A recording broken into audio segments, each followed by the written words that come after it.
बड़ा शौक था, कभी नल के नीचे तो कभी तालाब के पास। अरे मेरी नीली वाली लुंगी नहीं दिख रही है।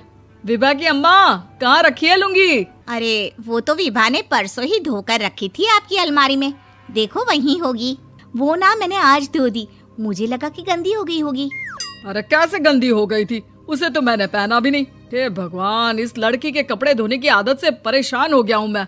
जितना तो घर में राशन नहीं आता उससे कहीं ज्यादा डिटर्जेंट पाउडर का खर्चा है। इसकी शादी करवा दो, शादी जाए अपने घर में ही करे काम, फिर चाहे घर के कपड़े धोने हो या पूरे गांव के। हाँ ठीक बोल रही हो, देखता हूँ मैं कोई लड़का। वो दिन भी आ जाता है जब विभा को देखने लड़के वाले आ जाते हैं। लड़की मुझे अच्छी लगी। होने वाली सास कहती है, बेटी अगर कुछ पूछना है तो पूछ लो। वैसे तो हमारी लड़की बहुत ही शर्मीली है, जो बोल दो वो मान लेती है, इसे क्या पूछना होगा। अरे कैसी बात कर रही हो माँ, मुझे इन लोगों के घर रहना है, सवाल तो कई है। हाँ हाँ बेटा, पूछ लो ना, क्या पूछना है। आप लोगों के घर कपड़े कौन धोता है? सास का मुंह बन जाता है। देखो, अगर तुम ये कहना चाहती हो कि तुम्हें कपड़े धोने नहीं आते तो सुन लो, कपड़े मैं ही धोती हूँ, लेकिन तुम्हारे आ जाने के बाद मैं रुमाल तक नहीं धोऊंगी। अरे चुप रहना भाग्यवान, बहू बेचारी घर आई नहीं, उसे डराना शुरू कर दिया। वो क्या है ना बिटिया, अभी तक तो ये कल्लू की माँ ही धोती थी, लेकिन अब तुम्हारे पापा तो दहेज में वॉशिंग मशीन देंगे ही। तभी विभा की माँ बोल पड़ती है, सवाल भी पूछा तो क्या। वैसे भाई साहब, मशीन की तो फिर भी कपड़े धोने की कैपेसिटी होती है, मतलब जो बिटिया दे रहे हैं ना विभा, इसे कपड़े धोने का बहुत शौक है। ये आप लोगों के क्या, आस पड़ोस गांव मोहल्ले सबके कपड़े धो दे और उफ तक ना करे। बाहर देखा नहीं आपने कितने कपड़े सूख रहे हैं, सब हमारी बिटिया ने ही तो धोए हैं। बस भी करो ना माँ, शर्म आ रही इतनी तारीफ सुनकर। और तो और एक दाग निकाल कर दिखाओ तो मान जाओ। हाँ अच्छा अच्छा, माफ करना बेटा, मैंने गलत समझा, हमें तो रिश्ता बहुत पसंद है। और ऐसे जुड़ जाता है रिश्ता कपड़े धोने का शौक रखने वाली विभा का। उसकी शादी हो जाती है कोयला फैक्ट्री में काम करने वाले कल्लू के साथ। शादी के बाद अचानक विभा चिल्लाती हुई सास के पास आती है। सासू माँ, अरे सासू माँ कहाँ है आप? ये तो धोखा है, धोखा दिया आप लोगों ने मुझे। इसे ससुर के चक्कर के बारे में पता चल गया। अरे तो उसमें तुझे क्यों धोखा मिला है? अरे नल में पानी नहीं आता, कपड़े कैसे कब धुलेंगे? अच्छा अच्छा, तू पानी नहीं आ रहा उसकी बात कर रही है। तो आपने क्या सोचा? कुछ नहीं।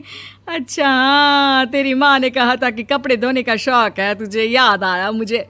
शौक शौक बोलकर कपड़े धोने वाले मेरे जुनून को कम ना आके सासू माँ, कपड़ा धोना मेरा गुरूर है।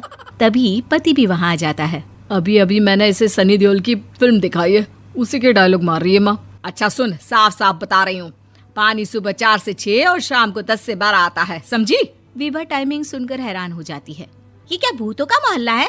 सुबह 4 बजे उठकर कौन कपड़े धोता है? 4 बजे टंकी में पानी जाता है, फिर सारा दिन धोना ना, किसने मना किया?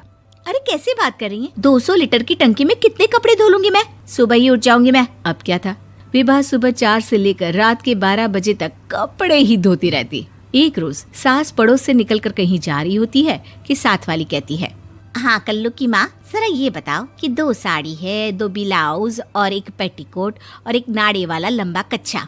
हाँ तो? अरे तो क्या, कितना लोगी धुलाई ये बताओ। धोबन दिख रहे हैं हम क्या? हमारे पति सरकारी नौकरी से अभी अभी रिटायर हुए हैं और बेटा सुपरवाइजर है कोयला फैक्ट्री में। धोबन समझ रखा है हमें? हाय रे कल्लू की अम्मा, माफ कर दो, वो तो मोहल्ले में यही सब बता रहे थे कि तुमने बहू को कपड़ा धुलवाने के काम में लगा दिया है। सास को पड़ोसन की बात सुनकर गुस्सा आ जाता है। वो घर पहुंचती है जहां घर के बाहर ही इतने सारे कपड़े सूख रहे होते हैं जितने कि किसी धोबन के घर पर। अरे ओ कल्लू की दुल्हन, बाहर निकल।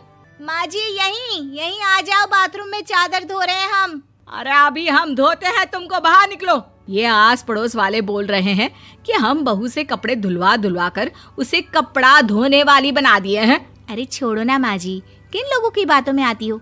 आस पास के लोगों का तो काम ही होता है कि वो किसी तरह सास बहू को लड़ा दे। बहू सारे घर के कपड़े धोती है, ये क्या कम है? बोलिए।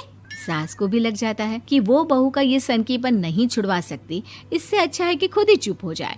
एक रोज सास और बहू मंदिर जाते हैं, जहाँ सास की साड़ी वहाँ खड़ी भीख मांगने वाली से मिलती है। माँ जी क्या बात है, आपकी साड़ी उस भिखारन से कितनी मिल रही है ना? हाँ हाँ देखो तो, दोनों की साड़ी मिल रही है। क्या बात है कल्लू की अम्मा, तुम खुद को तो अफसर की बीवी बताती हो और ऐसी सिंपल सी प्लेन साड़ी पहनकर घूमती हो।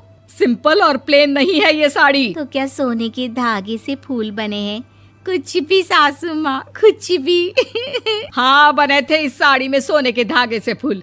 मेरे पति लेकर आए थे मद्रास से स्पेशली मेरे लिए 10,000 की।